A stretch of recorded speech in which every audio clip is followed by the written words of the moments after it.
முன்னாள் புருஷன் மேல கரிசனம் காட்டுற பாக்கியா, தோக்க போற கோபி, அவமானப்பட்டு நிக்கிற ராதிகா. ஸோ இந்த மாதிரியான விஷயங்கள் குறித்தா இன்னைக்கான பாக்கியலட்சுமி சீரியல்ல என்னென்ன நடந்துச்சு அப்படிங்கிறத பார்க்கலாம். ஸோ பாக்கியலட்சுமி சீரியல்ல பட பூஜைக்கு அம்மாவை வரவிடாம தடுத்துட்டோம் அப்படிங்கிற குற்ற உணர்ச்சியில எழில் பாக்கியாவை நேரடியாவே பார்த்து பேசலாம் அப்படிங்கிற மாதிரி வீட்டுக்கு வராரு. அப்போ ஜெனி அத்தை வீட்டுக்கு இன்னும் வரல, ஹோட்டல் வேலையில பிஸியா இருக்கிறதுனால அங்கேயே இருந்து எல்லா வேலையுமே பார்க்குறாங்க அப்படிங்கிற மாதிரி சொல்றாங்க. இதை கேட்டதும் இனியா அண்ட் செழியன், அம்மா ரொம்ப ஓவராக தான் போகிறாங்க, எழிலோட நீண்ட நாள் கனவை நினைவாக்குற அந்த தருணத்தில் கூட அம்மாவால் வர முடியல அப்படின்னா எங்களை விட அம்மாவுக்கு அந்த ஹோட்டல் தான் ரொம்ப முக்கியமாக போச்சு அப்படிங்கிற மாதிரி வாய்க்கு வந்தபடி எல்லாமே செழியன் இனியா ரெண்டு பேருமே பேசுகிறாங்க. ஆனால் இது எல்லாத்தையுமே கேட்டு எழில் நடந்த விஷயத்தை எதுவுமே சொல்லாமல் அம்மாவை நான் ஹோட்டலில் போய் பார்த்து பேசிக்கிறேன் அப்படிங்கிற மாதிரி போயிடுறாரு. அட்லீஸ்ட் நடந்த உண்மையை எழில் வீட்டில் இருக்கிறவங்க கிட்ட சொல்லியிருந்தா கூட இனியாண்டு செழியனுக்கு கோபியோட வக்ர புத்தி தெரிஞ்சிருக்கிறதுக்கு வாய்ப்பு இருக்குது. பாக்கியாவை பற்றி கோமா பேசுகிறப்போ கூட எழில் எதுவுமே சொல்லாமல் இருக்கிறது கொஞ்சம் கடுப்பாக தான் இருக்குது. அடுத்ததாக கோபி பாக்கியாவோட ஹோட்டலில் பிரச்சனை வந்துடும், அதை வீட்டில் இருந்தபடியே டிவி போட்டு ரசித்து பார்க்கலாம் அப்படிங்கிற மாதிரி காத்துக்கிட்டு இருக்கிறாரு. அப்படி காத்துக்கிட்டு இருக்கும்போது பாக்கியா வீட்டுக்கு வராங்க. பாக்கியாவை எதிர்பார்க்காத கோபி அப்படியே அதிர்ச்சியாகி நிற்கிறாரு. அதுக்கப்புறமா ராதிகா என்ன பிரச்சனை அப்படிங்கிற மாதிரி கேட்கும்போது, என்னோட ஹோட்டலில் எனக்கு பிரச்சனை ஏற்படுத்தணும் அப்படிங்கிறதுக்காக மக்களோட உயிரில் உங்கள் வீட்டுக்காரர் விளையாடி இருக்கிறாரு, என்னை பழி வாங்கணும் அப்படின்னா எந்த எல்லைக்கும் போவார் அப்படிங்கிறது கொஞ்சம் கூட நினச்சே பார்க்கல அப்படிங்கிற மாதிரி மறைமுகமாக சொல்கிறாங்க.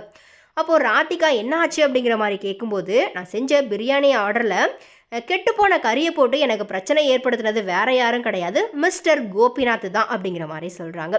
அது மட்டும் இல்லாமல் இப்போது நான் எடுத்திருக்கிற ஸ்வீட் ஆர்டர்லையுமே கலப்படம் பண்ணணும் அப்படிங்கிற மாதிரி என்னோடய ஹோட்டலில் நிரந்தரமாக இழுத்து முடணும் அப்படிங்கிறதுக்காக பிளான் பண்ணியிருக்கிறாரு. இப்படி கீழ்த்தனமான வேலையை பார்க்குற கோபிநாத்துக்கு நான் சொல்ல வர்றது என்ன அப்படின்னா, இனிதான் என்னோட ஆட்டம் ஆரம்பமாக போகுது. இத்தனை நாள் நான் உண்டு என் வேலை உண்டு அப்படிங்கிற மாதிரி ஒதுங்கியிருந்தேன், எப்போ என்னை சீண்டி பார்க்கணும் அப்படிங்கிற மாதிரி என்னோட ஹோட்டலை வச்சு பகடக்காயை காய் நகர்த்தினாரோ அப்போவே நான் முடிவு பண்ணிட்டேன், என்னுடைய லெவல் இனி அடுத்தடுத்த உயரத்துக்கு போய்கிட்டே இருக்க போகுது. அந்த வகையில் இனி கோபிநாத்தோட நிலைமை படுமோசமாக இருக்க போகுது அப்படிங்கிற மாதிரி சவால் விடுற அளவுக்கு வீரவசனம் எல்லாமே பேசிட்டாங்க. ஆனால் இதுக்கு எதுவுமே பதில் சொல்ல முடியாமல் ராதிகா அவமானத்தில் தலை குனிஞ்சு நிற்கிறாங்க. இது எல்லாத்தையுமே விட என்னதான் பாக்கியா பேசியிருந்தாலும் கோபி செஞ்ச தண்டனைக்கு பதிலாக போலீஸில் அவங்க புகார் கொடுத்துருந்தாங்க அப்படின்னா கண்டிப்பாக இன்னும் பெட்டராக இருந்திருக்கும் அப்படிங்கிற மாதிரி ரசிகர்கள் ஃபீல் பண்ணாங்க. பட் அதுவுமே பார்த்தீங்க அப்படின்னா நடந்துருச்சு. ஸோ இன்றைக்கி பார்த்தீங்க அப்படின்னா பாக்கியா வந்துட்டு கோபிக்கு எதிராக போலீஸ் கம்ப்ளைண்ட் கொடுத்து போலீஸ் வந்துட்டு கோபியை இழுத்துட்டு போகிறாங்க. ஸோ ஆக்சுவலாக பார்த்தீங்கன்னா இவ்வளோ பிரச்சனைக்கு காரணமாக இருக்கிற கோபி மேலே கரிசனம் காட்டுற விதமாக பாக்கியா வாய்ஸ் விடால மட்டும் விட்டுட்டு அதை அப்படியே விட்டுருவாங்க அப்படிங்கிற மாதிரி ரசிகர்கள் எதிர்பார்த்தாங்க.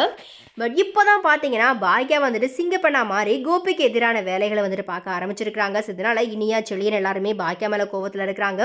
ஸோ ராதிகாவுமே பார்த்தீங்க அப்படின்னா ஒரு மாதிரியான ஆங்க்ரி ரியாக்ஷன் தான் கொடுத்தாங்க. ஸோ இந்த ஆங்க்ரி ரியாக்ஷன் கோபிக்கு எதிராவா இல்லை பாக்கியாவுக்கு எதிராவா அப்படிங்கிறதையுமே நம்ம வெயிட் பண்ணி தான் பார்க்கணும். ஸோ எனவே இது குறித்த உங்களுடைய கருத்துக்கள் என்ன அப்படிங்கிறத மறக்காம கமெண்ட்டில் ஷேர் பண்ணுங்கள்.